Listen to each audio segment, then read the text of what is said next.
ముందు ప్రతిజ్ఞ అవ్వాలి. ప్రతిజ్ఞ అయిన తర్వాత కార్యక్రమం ప్రారంభమవుతుంది. అమ్మ ఒక్కసారి తల్లులందరూ నిలబడదాం.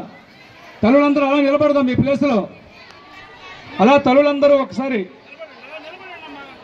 అలా నిలబడదాం. కొంచెం ముందుకి చెయ్యి చాపండి. ప్రతిజ్ఞ చేస్తారు, మేడం గారు ప్రతిజ్ఞ చదువుతారు.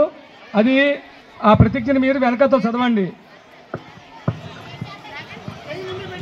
అమ్మా అందరూ ఒక్కసారి చెయ్యిని ఇలాగా ముందుకు పెట్టండి. నేను చదువుతూ ఉంటాను, నా వెనక మీరు చెప్పండి అమ్మా.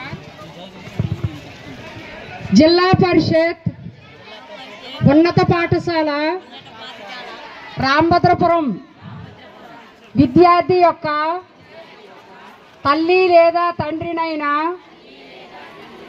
నేను మా పిల్లలను ప్రతిరోజు క్రమం తప్పకుండా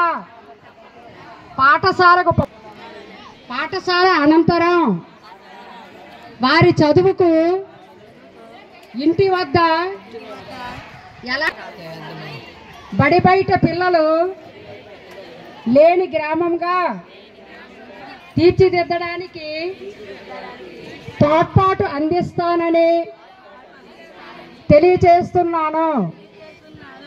పాఠశాల అభివృద్ధి కార్యక్రమాల్లో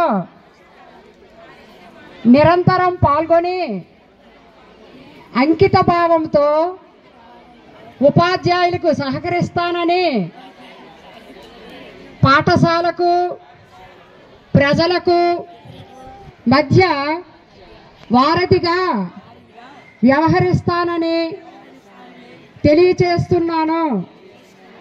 పిల్లల బంగారు భవిత కోసం వారి విద్యా ప్రమాణాలను మెరుగుపరచడంతో పాటు శారీరక మానసిక నైతిక వికాసానికి కృషి చేస్తానని పూర్తిగా సహకరిస్తూ నవ సమాజ నిర్మాణం కోసం